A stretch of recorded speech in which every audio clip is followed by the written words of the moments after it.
ഈ പരിശുദ്ധ അമ്മയുടെ ആലയത്തിലേക്ക് 3 വയസ്സും മാത്രം പ്രായമുള്ള ഒരു കുഞ്ഞിനെയും കൈകളിലേന്തിക്കൊണ്ട് ഒരമ്മ കരഞ്ഞുകൊണ്ട് ഓടി വരുന്നുണ്ട്.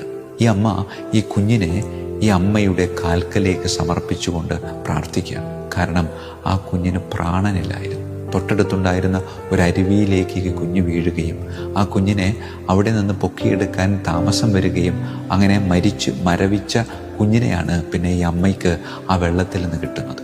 അമ്മയുടെ ഹൃദയം തകർന്നുപോയി. ആ തകർക്കപ്പെട്ട ഹൃദയവുമായിട്ട് അമ്മ ഓടി വരികയാണ്. എന്നിട്ട് പരിശുദ്ധ കന്യകാമറിയത്തോട് പ്രാർത്ഥിച്ചത് ഇത്രമാത്രം: എനിക്ക് ഈ കുഞ്ഞിനെ വേണം, പ്രാണനോടുകൂടെ എൻ്റെ പ്രാണനായി ഈ കുഞ്ഞിനെ എനിക്ക് തിരികെ വേണം. കൂടെയുള്ളവരും ബന്ധുക്കളും ഒക്കെ ആശ്വസിപ്പിക്കാനും ദൈവാലയത്തിൽ നിന്ന് വീട്ടിലേക്ക് പോകാനും ഒക്കെ അവളോട് പറയുന്നുണ്ടെങ്കിലും അതൊന്നും കേൾക്കാൻ അവൾക്ക് താല്പര്യമില്ല. കാരണം അവൾക്കൊറ്റ താല്പര്യം മാത്രമുള്ളൂ: എൻ്റെ മകനെ എനിക്ക് തിരിച്ചു വേണം. ശാഠ്യത്തോടുകൂടെ വിശ്വാസത്തോടുകൂടെ അമ്മയുടെ മുമ്പിൽ അവൾ അലമുറയിട്ട് പ്രാർത്ഥിക്കുക.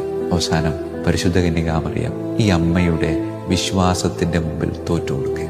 നഷ്ടപ്പെട്ടു പോയ പ്രാണൻ കയ്യിലുള്ള ഉണ്ണീശോയിലൂടെ ഈ നഷ്ടപ്പെട്ട പ്രാണൻ ഈ കൊച്ചിന്, ഈ 3 വയസ്സുള്ള കുഞ്ഞിലേക്ക് തിരികെ കൊടുക്കുക. പ്രിയമുള്ളവരെ, അമ്മയുടെ സന്തോഷം, അവിടെയുള്ളവരുടെ ആഹ്ലാദം, പിന്നീട് തീർത്ഥാടകരുടെ പ്രവാഹമായിരുന്നു ആ സ്ഥലത്തേക്ക്.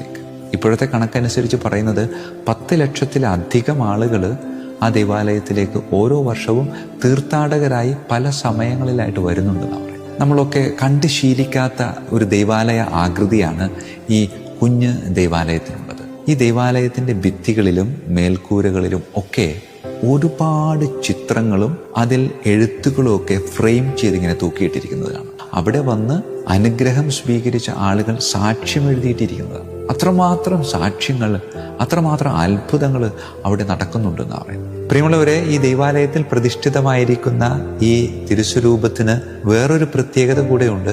ഇതിൻ്റെ നിറമെന്ന് പറയുന്നത് കറുപ്പാണ്. ഇതിനെ ബ്ലാക്ക് മഡോണ എന്നുകൂടെ വിളിക്കാറുണ്ട്. ഇത് പ്രതിഷ്ഠിച്ചപ്പോൾ കറുത്തതായിരുന്നില്ല എന്നതാണ് മറ്റൊരു സത്യം. അവിടെ കത്തിച്ചു വെച്ച മെഴുകുതിരികളുടെ കരിയും പുകയും ഈ രൂപത്തിന് കറുപ്പ് നൽകിയെന്നും ആ കറുപ്പ് സുന്ദരമായിട്ടുള്ളൊരു കറുപ്പായിട്ട് മാറിയെന്നും അങ്ങനെ ആ കറുപ്പിൽ നിന്ന് അവർ വേറൊരു കളറ് കൊടുത്ത് അതിനെ മനോഹരമാക്കാൻ പരിശ്രമിച്ചില്ല. മറിച്ച് ആ കറുപ്പിലെ മനോഹാരിത അത് വളരെ സുന്ദരമാണ്. സുവർണ്ണ നിറത്തിലുള്ള ചില അലങ്കാരപ്പണികളുണ്ടെങ്കിലും ഭൂരിഭാഗവും നിറം കറുപ്പാണ്. നിന്റെ ജീവിതത്തിൽ മരണതുല്യമായ പല ദുരനുഭവങ്ങളും നിനക്കുണ്ടാകും. ആ സമയത്തൊക്കെ നിന്റെ കൂടെ നിലനിൽക്കുന്ന എൻ്റെയും എൻ്റെ കയ്യിലുള്ള പൊന്നോമന മകനായ ഈശോയുടെയും സാന്നിധ്യം തിരിച്ചറിയാനായിട്ട് സാധിച്ച നിനക്കും വലിയ അത്ഭുതങ്ങൾക്ക് സാക്ഷ്യം വഹിക്കാനായിട്ട് സാധിക്കും.